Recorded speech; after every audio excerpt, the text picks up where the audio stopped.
All right, we are rolling. So please make sure, if you don't mind, folks, make sure you're muted if you're checking in with us.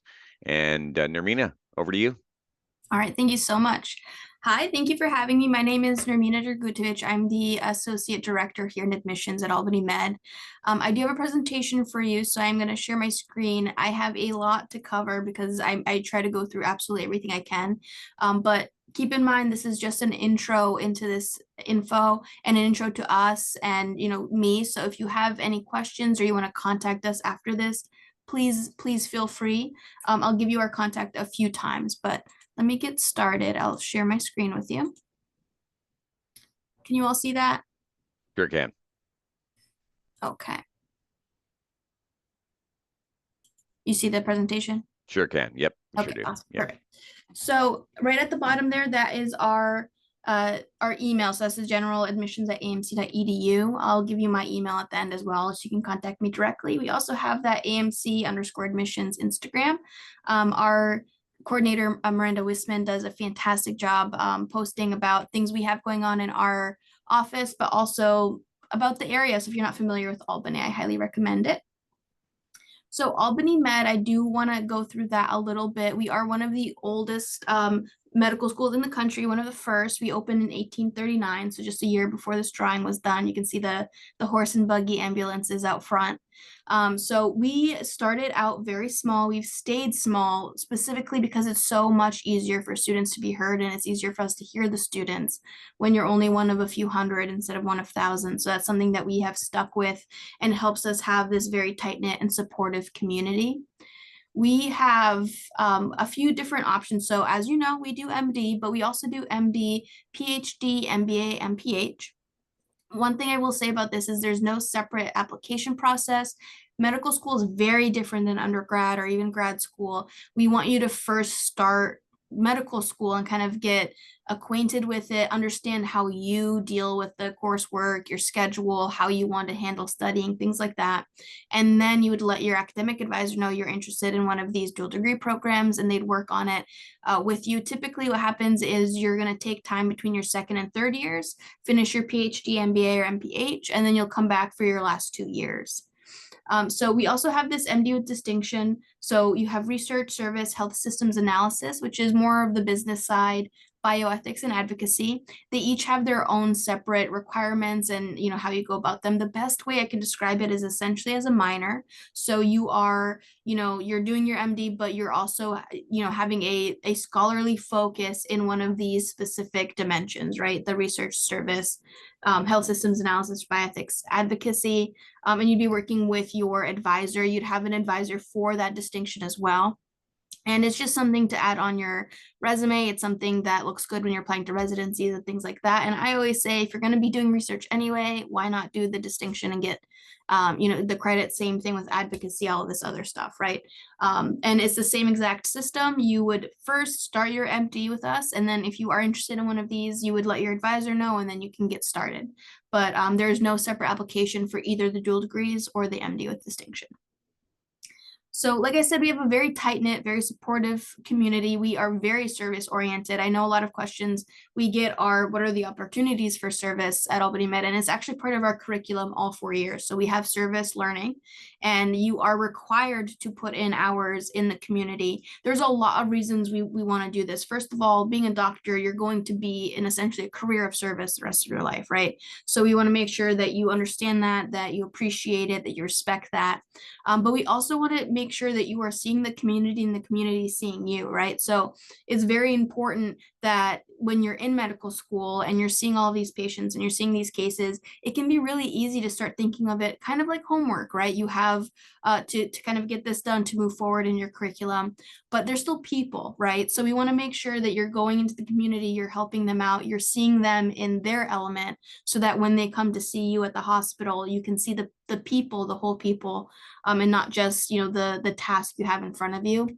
But it's also important for the community to feel like they have a connection to the hospital, to feel like they can come and see you, right?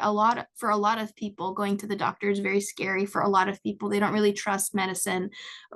Historically, they might have a great reason to, but we'd like for our students to go out to kind of get to know them so that they can feel like if I go to the doctor, these are the kind of people I'm going to be seeing, right? The people who are here smiling, teaching my kid about dental health and things like that, right? There, it makes it a lot easier for the community to feel like they can come to us, right? So it's important, and you're part of the community, right? Like as you can see in the corner there, that was a cleanup at the local Pride Center. They do that every single year. So it's not even something necessarily medically related, but as you probably know, there is a lot of distrust between the queer community and the medical community. It's important to us that we have our students there participating, helping, speaking to them, hearing their stories, right? So I know I'm spending some time on this, but I want to reiterate it's because service and community are at the absolute bedrock of everything we do. It is what we build everything on, is service and community. So if that's something you're interested in, you have plenty of opportunity here at Albany Med. I do want to go through student life. I know I said we have a small class, so we do have about 145 in our first year class. Altogether, there's a little over 500 people on campus at the medical school. But we have 80 plus student clubs. So as you can imagine, it's a very active campus, a lot of people in those clubs. And there's a club for everything. There are interest clubs, for example, surgery interest groups, but there's also a coffee club, there's an outing club, things like that. There, if you're interested in music, there's clubs like that. We have an AOA, we have a student government, we have community grand rounds, and this is something I do want to talk about because it's a little unique. We have these grand rounds that are student led. So students can use this forum based on things that they're interested in or studying or anything like that. And essentially they just set up a discussion. You don't necessarily have something you don't have to have a breakthrough to bring it up or talk about it. It's just something you're interested in, and everybody in the hospital and the college is invited. So one, you get to discuss this topic you're interested in.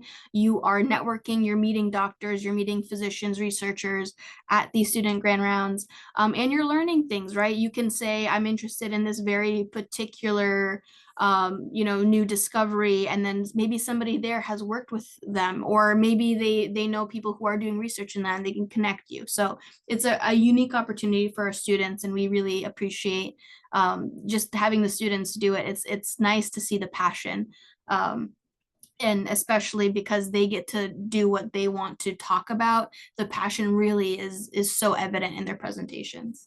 And then as far as location goes, if you're not familiar with Albany, we are the capital of New York State. We are centrally located. You can get to Canada, Vermont, Massachusetts. You can go to Boston, Connecticut. There's a lot of things and places you can go. There is plenty of places near here. You could get down to the city. You can go find a waterfall. You can go hiking. You can go kayaking. You can go to the government buildings, all within 20 minutes, right? There's a lot to do in this area. And we are a college town. There's 15 higher ed institutions here, so plenty of housing.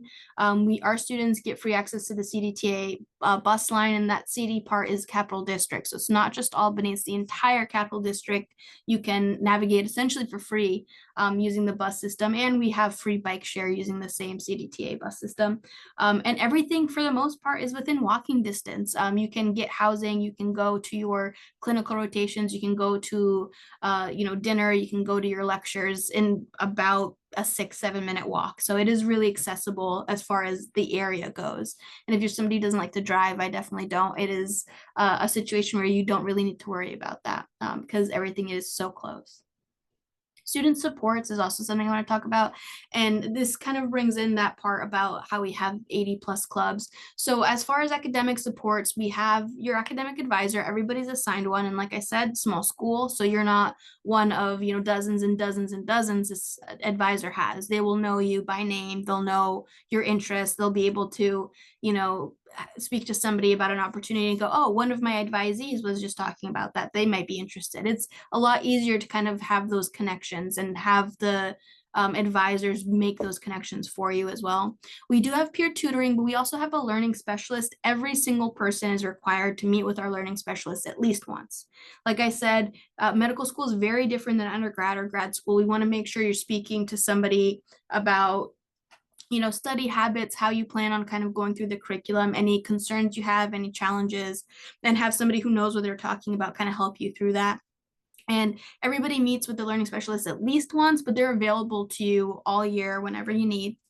We have stat med, we have peer mentorship, which is different to peer tutoring in that it's more like, a fellow student, you can ask things like, where's the best place to do laundry around here? Or, what is good in the cafeteria? Or what's a good place to look for new housing? I don't like the apartment I'm in, stuff like that. And it's somebody who, understands what it's like, who goes to the same school, and they can kind of give you that guidance. You can obviously ask student affairs as well, but this is a peer being able to speak to you about it. And then we have these 8 different dimensions of wellness support.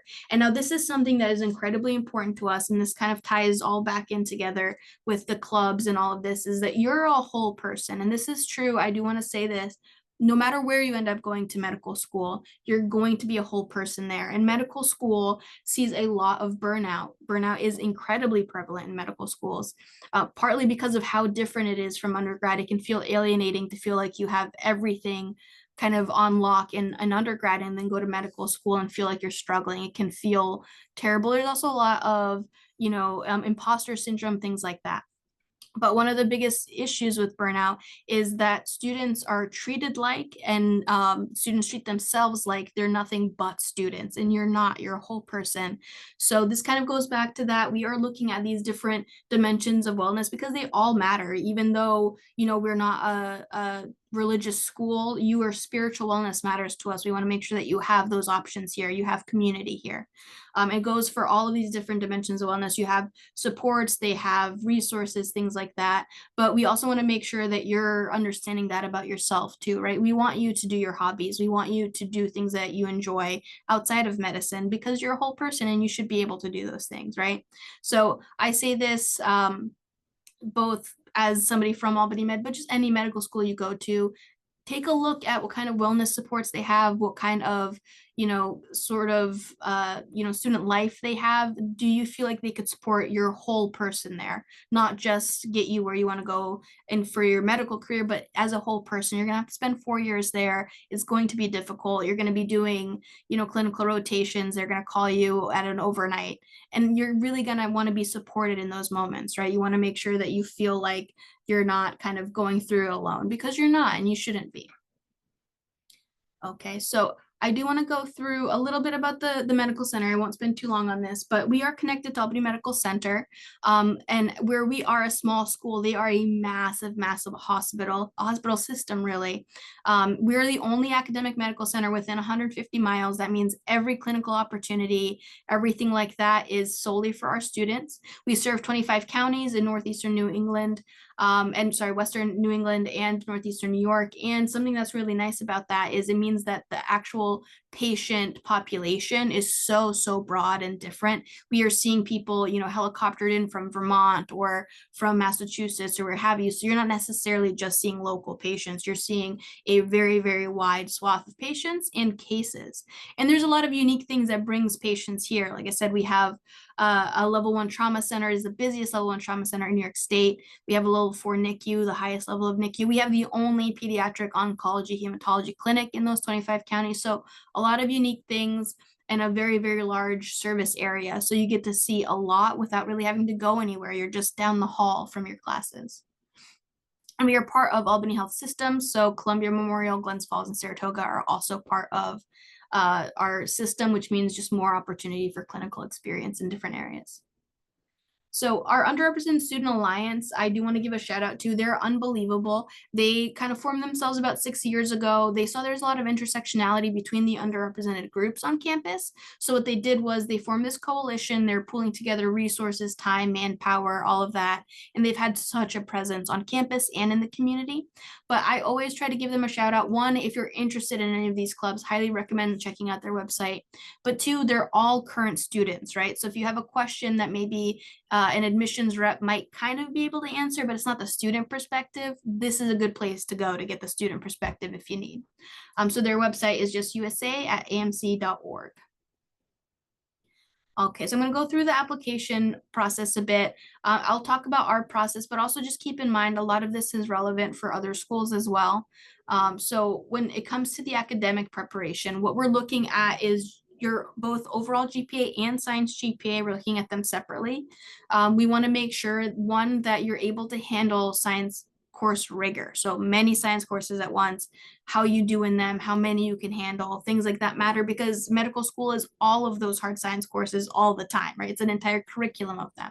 So you want to make sure you can handle that. But we're also looking at your overall GPA, both because it's affected by your science classes, but we want to see how you handle the time commitment, how you're handling those kinds of things. And we do a holistic review. That means a real human being is looking at absolutely everything here.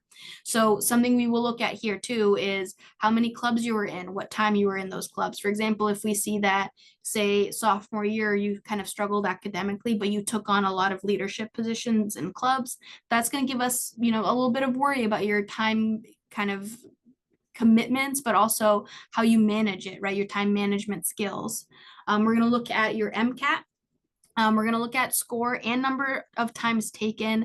If you've taken the MCAT more than once, that is not a death knell to your application. I know a lot of people think it is, but it's not. What we're looking for is just an upward trend, right? If you've taken the MCAT 3 times and you did better every time, I'd rather see that than see one time that really isn't your best. And you could do better, but you don't want to take another one just in case it looks bad, right? We want to see the best your application can be. And we're going to, again, consider that all in context, especially, for example, if you took your first MCAT, didn't do well, and say you were taking care of a parent at home who was having health issues. We want to know about that because that's context. And now that gives us context for the score.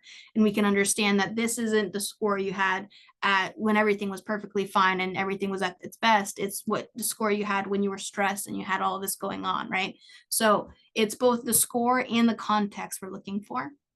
A strong science background, you are going to be a scientist, right? So you want to make sure that you care about this as a passion of yours, right? As much as it is incredibly important for somebody to be compassionate and service oriented, you still have to be able to do the work, right? You have to be able to understand. So we are looking for that strong science background to prove to us, one, you can handle the coursework, but two, it's something you are good at, you excel at, and we can trust you to do it, right? And then for our prereqs, the prereqs are not required until matriculation, but I will say we get about 13,000 applications and very likely a vast majority will have these done. So I wouldn't put it off just because it's not required until matriculation. But a full year biochem, organic chem, and physics with lab. And then at least 1 to 2 upper level rigorous science courses. One, because we want to see you challenge yourself, but two, because we want to make sure you can handle it. And see how you handle the upper level courses while also taking other courses, if you can handle that time management. Then we have experience. So meaningful clinical experience with direct patient care is the holy grail of a medical school application for a lot of reasons. One, because it should be something you want to do, right? Something you're passionate about. But two, you're going to see the actual interactions between a doctor and a patient. You're going to see how that works. You're going to see that doctor build, trust, how they listen to the patient's concerns, how they communicate with them, things like that. You're going to see a medical team working together. A lot of people think of a physician as kind of the end all be all of medicine, but they are part of a team, right? We want to make sure that you understand and respect that everybody from the front desk receptionist to the physician to everybody else is a vital, important part of that team and how they work together. And we want to make sure that you respect that. We also want to make sure that you personally get some direct patient care, because a lot of times people have an idea in their head of what it's like, but they haven't experienced it, right? You're going to make a career out of this. We want to make sure you've experienced it and you like it and something you want to keep doing and something you're good at. Research is not something we require, but is something if you're passionate about it, we do want to see, either clinical or bench. But what we're looking for again is passion, right? So if there is something that you are very specifically interested in and you have a few different research projects you've worked on about that looks positive to us, because it means you're passionate about something, you're putting time and energy into it, and we like to see that. If research isn't something you're interested in, we'd rather see you spend time doing things you are passionate about than checking off boxes. Because if you think about it, if you're checking off boxes of what you think a medical school application looks like, so are a lot of other people, which means you have the same application, right? We want to see the unique passions you have, what interests you, what are you very much, wanting to spend the rest of your life doing. We want to see that evidenced in your experiences. Your service and community involvement, we do want to see not just hours, we want to see what you're doing, why you chose those experiences, what does it mean to you, right? We want to see you talk about the community involvement and how you talk about those communities. This is something that's going to be kind of a a big topic in this presentation is we want you to show us, don't tell us, right? So when you talk about these service or community involvement experiences, how you talk about that community and about that experience tells us so much more than if you just said, I really love the community, they were great, right? We want to hear that. We want to hear you understand their the challenges they're facing. We want to see you talk about them like they're whole human beings, because they are. Things like that is what we're looking for here. And we also are going to have, community involvement in the curriculum. If this isn't something that you care about or enjoy, you're probably not going to enjoy our curriculum, right? So we are looking for that. Leadership, again, is something we're looking for specifically because it just tells us, one, time management skills, but two, people are going to be coming to you asking questions. How are you going to lead them? How do you handle those relationships? How do you manage the role that you're in, right? We want to see that. And then your hobbies, clubs, paid employment, whether or not they're medically related, we want to see that because it's part of the whole picture. It is okay if you had a paid employment and you worked at a grocery store. We're not going to, ding you because it wasn't medically related. You've got bills to pay, right? But we still want to hear about it. We want to hear what you learned during that experience and things like that. Same goes with hobbies and clubs. If you spend a lot of time crocheting, it is a hobby. It's what makes you feel relaxed and happy. We'd love to hear about it, even though it's not medically related, because it's part of you and what you want to do and what you love to do. So letters of rec, a lot of this feels self-explanatory, but you'd be surprised. So many schools have different requirements. We require either one committee letter, one letter packet, or 3 to 4 individual letters. We prefer a committee letter that are more comprehensive, but we will take, the individual letters, the college packet, whatever you have. A lot of places don't do committee letters, or there are, there's a bar you need to meet in order to get one, and you might not meet it, right? So it doesn't affect your application if you don't have a committee letter. But who to ask? So we want at least one science professor. They can be non-science professors as well. Any research you've done, research PIs, an MD you've shadowed, anybody who's supervised you, especially in a medical kind of role. We'd love to hear from them. Something I will say, a lot of times people pick a professor they think they did the best in or something like that. A professor that can say they're really smart. But if that's all the professor can say, you're almost wasting a letter, right? It might be a better option, for example, if you didn't do as well in another class, but you went to office hours, you were working with the professor, you were asking questions, that professor might actually be able to say a lot more about you, about your determination, your resilience, things like that, that another professor might not. The other professor might only be able to say, looking at attendance, yeah, they were in this class. We want to make sure that when you're asking somebody for a letter, make sure they have something to say about you, make sure they know you, make sure, we've gotten letters where even the pronouns are so way off, it feels like they just copy pasted your name into somebody else's, right? So just make sure when you're asking somebody, it's not just their title or what you think is going to look good. Make sure that they will actually have something of worth to say. And make sure that you are using those letters appropriately. We don't want a letter from somebody who really doesn't have anything to say about you. So keep that in mind. It happens more often than you think, and it's a waste of a letter because we will read it. We're going to spend the time, right? So make sure you use that time wisely. So letters from clinical supervisors or other substantial meaningful experiences are highly valued. One thing I will say is if you have a substantial meaningful experience and you don't have a letter from somebody from that experience, that is a concern of ours because you're saying that had such an impact on you, but not a single soul can talk about your time there, right? That is a concern for us. Other than, for example, if you've done something in another country and just getting a letter seems really unlikely, or it's a professor, for example, you had that was really impactful in your academic career, but they don't work at that school anymore and you don't know how to get in contact with them, that's okay. But if you do have an option to get a letter from a substantial, meaningful experience, something that you're going to be talking about as a substantial, meaningful experience in your application, try to get a letter from them. And please, please, please choose letter writers that know you. As somebody who reads these applications, I can't tell you how often we get a letter that essentially tells us, yeah, they were in this class, I can confirm. And that's it, right? So make sure they're saying something about you and request it's on letterhead and signed. It's just going to delay the application if we have to send it back to get that. And make sure you tell your letter writers that it needs to be on letterhead and signed. It's not their responsibility to just know that you're asking them for a favor. So make sure you're telling them that. So personal statement, my favorite part of an application, it's one of the very, very few parts where you actually have a voice in your application. The vast majority really is going to be yes, no's, metrics, check boxes, things like that.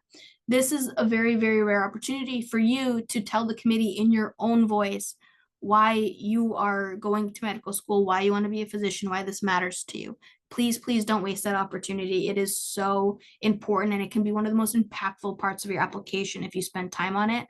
And don't treat it like another essay you're doing for school, especially if you're just coming out of undergrad. I know it's easy to kind of think of it as another kind of, an essay to submit, but this is telling the committee at a medical school you want to go to who you are and what matters to you, right? So treat it with that kind of respect. It should be well written, but not a creative writing project. Don't spend so much time creating a sort of literary spectacle, but you forgot to actually talk about yourself or be vulnerable or say something meaningful about yourself. You were just hoping that it just sounded nice, right? Don't waste your time doing that. You need to represent yourself as best you can. So convey your interest in medicine. You'd be surprised how often that is missing, but specifically make sure it's patient related. You should absolutely have medical experience by this time. If you don't, then you're not ready to apply, right? Go back, you get that experience, but you should be drawing from that experience. Give us, an anecdote or two about a patient you spoke to or something that mattered to you that you had, an experience you had at a clinical rotation, or say you were shadowing a physician and you saw them interacting with the patient that really impacted you, something like that. But again, this is going to be a show don't tell. The way you talk about the patients and that experience is going to tell us so much. So make sure you are talking about it. Make sure you are including the patients and your experience that you've gotten. You should have plenty at this point in your application, because it should be impactful to you, right? It's not just that your parent was a physician and you've always wanted to be a physician because of that. Well, what else did you learn during your clinical experiences that really drove that home? How did those impact you, right? Make sure you're talking about that. And proofread, for the love of God, proofread. We have so many people that send us an essay, they spend so much time on it, and there are spelling errors or grammatical errors or the same sentence repeated because they spent so much time looking at it that it looked perfect to them, right? They didn't have it proofread. Please do that. Family, friends, advisors, have somebody look it over, but especially if you have a friend or family member do it, have them look at it and ask them, does this sound like me? Can you hear my voice in this? Do you think this is gonna really convey what I want to convey? Don't write from a self-centered perspective. If every single sentence starts with I, you're doing it wrong. If you have, for example, it's a good example of a patient-related experience, but a self-centered perspective. I read a personal statement once where somebody was describing shadowing a surgeon, and they talked about being there for a cardiac procedure. Somebody had surgery, and their entire description was about how at home and how happy they felt standing there watching this happen, how they felt so at home with the physician in there. They really understood what was happening. They felt like they really had a handle on medicine. Not a word about the human being having surgery, their family in surgical waiting, probably waiting for any word from a surgeon, scared out of their minds, right? So it tells us something about how you talk about patients when you're doing this. Don't relist your resume. We have it. Don't waste this very precious time just telling us other things that are already in your application. Don't idealize the field of medicine. If you're reading through and at any point you're calling physicians miracle workers, you're saying they're healers or that what they do is magic, that is concerning to us. Don't criticize or diminish a team member's role. I cannot tell you how many times we've heard, I want to be a physician because I was shadowing a physician and I thought the way they were talking to patients is terrible and I want to do a better job than them. You're not telling us anything about yourself. You're telling us who you're not, and that's not a really good use of this time, right? So make sure you're not criticizing or diminishing anybody else. You're just talking about your strengths and why you want to go into medicine. And don't brag or embellish. Happens way too often, especially from experiences we have letters from. We're going to hear from your supervisor from that experience. Probably not a good idea to embellish what you actually did in that role. So the application process, I know you probably know a lot of this, but I'm going to go through this quick before questions. So AMCAS primary application, we do require that before you get a supplemental. We don't have any filters. If you send us a primary, you will get a secondary. We don't waive the fee. We have a $145 fee, but we only waive the fee really if you have an FAP waiver. Everybody else does have to unfortunately pay the fee, but the FAP waivers requirements have recently kind of expanded. If you've applied before or you've been thinking about applying, I do recommend you check it out. You might qualify now, even if you haven't in the past. Our supplemental deadline is December 1st, November 1st for the primary application or your AMCAS. So a month between. Every school has different deadlines though, so just keep an eye on that, keep track. I recommend a spreadsheet if you don't already have one. And then we require, it's about 6 to 7, depending, one of the questions is depending on experience. Just very, very short essay questions. So let's say like 3 to 4 sentences will answer them sufficiently. That's all we require. Some schools may have more info. They might have several pages. So just keep in mind to check that out. Then we have an MMI here. We do our virtual. So ours is 6 stations. There's 5 discussion stations. There is 1 acting station. All of the questions are specifically meant to kind of either create discussion in discussion stations, but also honestly the same in the acting station. We're not asking anybody to act in a role they've never done before. It is, your friend is calling you, they're anxious about something. How do you interact with them, right? Are you patient with them? Are you showing empathy? Are you trying to understand that kind of stuff, right? So the questions aren't anything you have to prepare for. And they're virtual, so you can do them from the comfort of your home. You don't have to travel or anything for them. And it is just 6 stations. So it is a pretty quick MMI considering. But again, you should look up every school you want to apply to, look up their interview structure. Traditional versus MMI is a really big difference. You want to make sure you're prepared and you understand what's going to be expected of you. So things to remember, I'm not going to go over all of this because I did mention some of this, but don't embellish, don't highlight activities from high school. You should have done plenty since high school for your application. Make sure you're answering everything earnestly, professionally. Proofread, don't use another school's name in your application. We've had plenty of people say, X medical school is my top choice in our supplemental, wrong school, right? Make sure you're reading those kinds of things. Make sure you're being consistent. You're not repeating things. You're not saying one thing here and another thing there. Because like I said, a human being is reading these. We will catch those kinds of inconsistencies.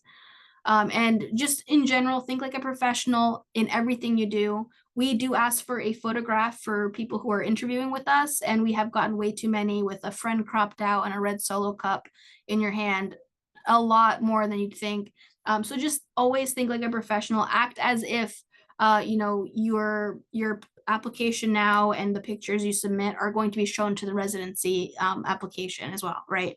That they're going to be part of that. So act like you're starting a career in medicine in your application. We do a holistic review. This is kind of a general overview of it, but we're looking at everything. The gist is that we are always looking at context in the whole picture. Is the only way to get a diverse applicant pool, right? Because we can't just look at specific metrics because everything is affected by everything else, right? If you have to work to help your family with bills, you're not going to have as much time to be doing medical related experiences or things like that. You're not going to have as much time or resources to hire a tutor or to go to extra, classes or anything like that. So we are taking all of this into account and putting it all together to make a picture of who you are as an applicant. And then I'm going to leave it up for questions, but I do want to remind you, so admissions@amc.edu is our general email, and then AMC_admissions is our Instagram. Highly recommend checking it out if you haven't already. But I will stop sharing and I will take any questions.